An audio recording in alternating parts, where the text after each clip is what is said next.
Okay. Hey folks, it's Joe from the United Survivalist Network of Ontario. We're going to run a survival scenario today. We've been out hiking. We just realized we've gotten turned around. It's too late in the day for us to try to make our way back out. So we are going to build a camp to actually spend the night in tonight. Okay? So we're going to take you through this step by step, and I'm going to go off and do a few preps. We're back. We've done some prep. Okay? We've just put our top of our frame up, but I wanted to show you exactly how we're going to do our bed. Okay? Because it's very important that we get ourselves up off the ground. If we're on the ground with nothing between us and it, what it's going to do is that ground's going to suck every ounce of heat out of your body, and you're going to freeze all night long. Okay? So, come in a little bit closer, and I'm going to show you what we've done with the bed. The first step we've done is cleared out most of the snow. We've put a layer of sticks down, just small branches, then a layer of grass, okay, for loft, and then eventually this whole area right back will have the same setup. It'll be sticks, the layer of heavy grass, and then covered with browse. And then we can start our framework and build back. So when I've got a little more of this finished, I'll come back and we'll have a look what's been done. So as you can see, we've got a little more work done on my shelter here. We've got our bed made, and I just want to point out to you this here. We couldn't find a lot of pine here, so we were lucky enough to find a lot of bulrushes. So what I've done is I put my groundwork down, first my frame, or I should say I've made my bed first. We have the sticks, we have the grass and bulrushes, we have some pine. We did the bed first just because that's the hardest thing for me to make. We've done the frame. Now we're just putting some supports up, then followed by the bulrushes, and then a layer of pine. Show you, we've been taking these bulrushes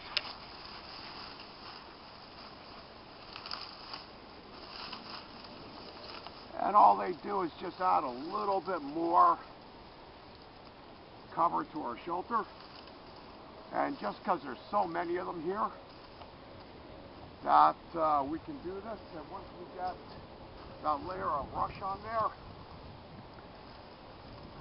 we can start taking our pine and laying it across there to give us some more protection. Okay, so I'll tell you what, we're going to finish this shelter off, and then we're going to come back, we're going to do a fire, and I'm going to show you how to make a fire reflector. So I'll see you in a bit. Alright, so we've got our shelter finished. I'm just going to kindle a fire. Normally I do this before I start my shelter, but today I decided to do this a little bit differently. So you can see we've got our shelter finished. I've picked up a few extra bulrushes. Just, got a big butt, and it likes to be comfortable. So in a few minutes after I get my fire going, I'm going to spread them out, and I should be alright for the night. And I'm just going to kindle my fire here now, and as you can see, we've also done a little bit of a fire reflector. Okay, because we're on a bit of a slope here, I didn't build it that high, but in some cases, you know, you can build that reflector right up, you can put sides on it, whatever you feel you're going to need to keep you warm for the night. Okay, And all this does is just reflect a little bit of that heat back into the shelter. Although I don't want it too close to my shelter just because I'm using a lot of dried material in there, like the bulrushes. There's the dried grass underneath the pine.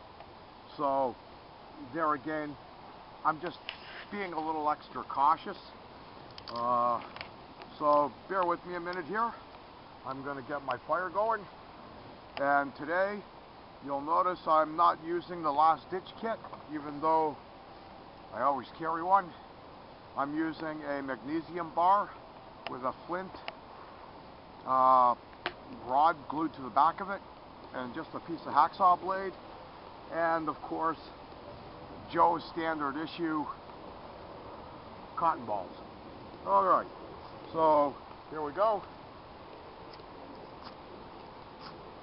Okay, we got fire.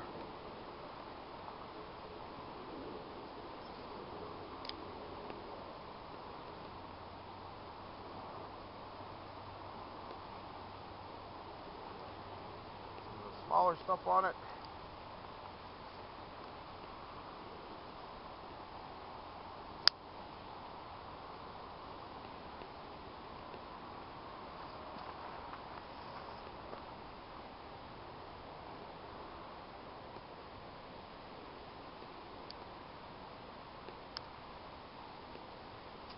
Okay, as I've always maintained,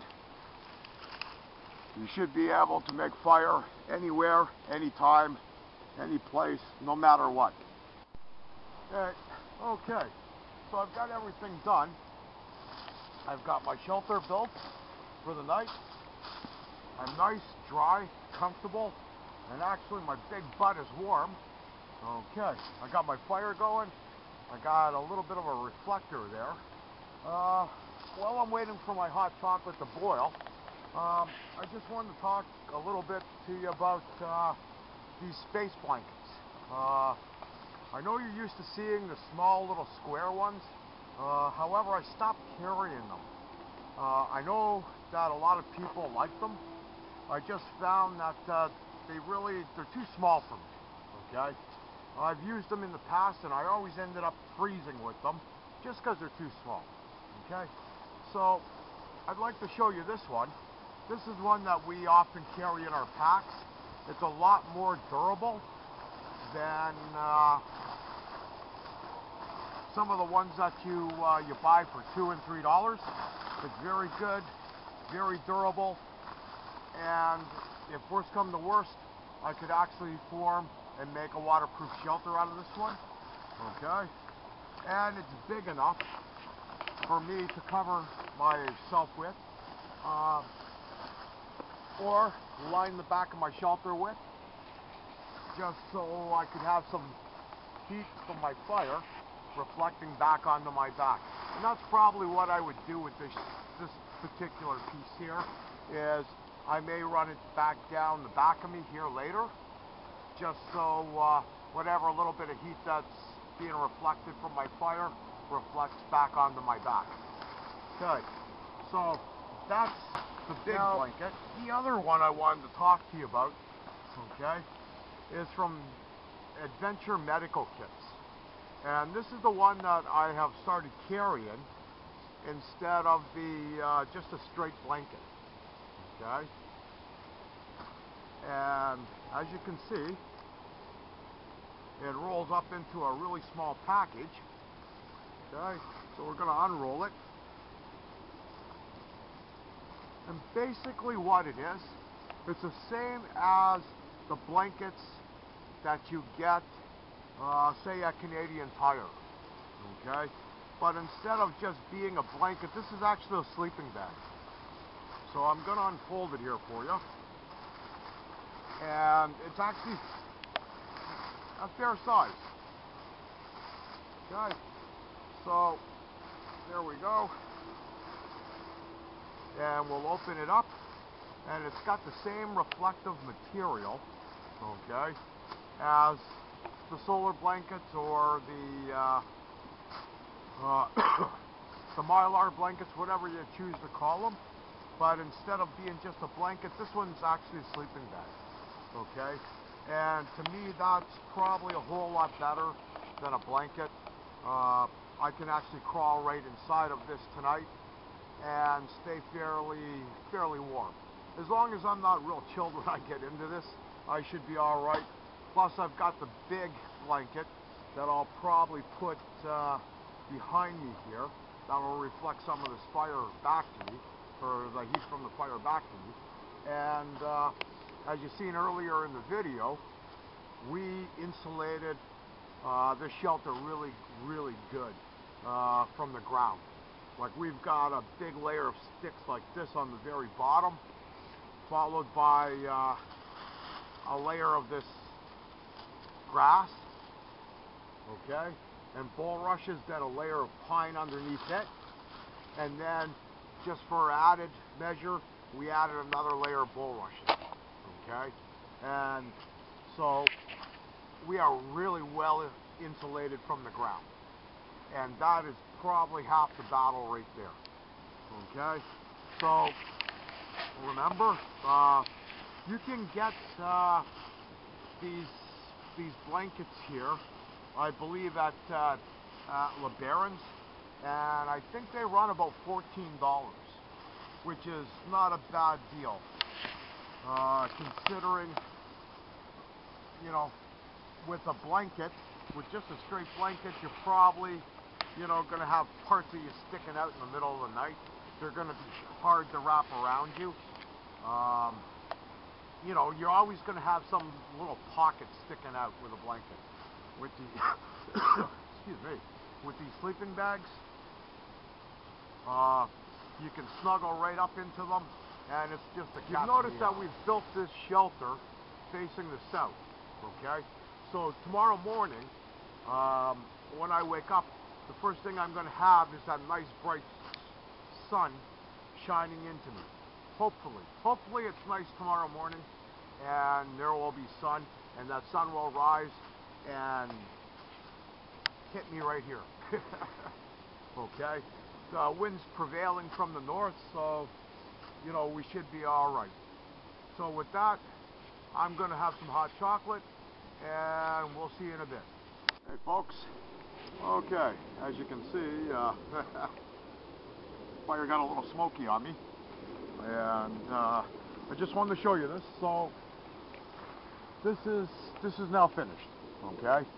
This shelter will get me through the night. I've put up that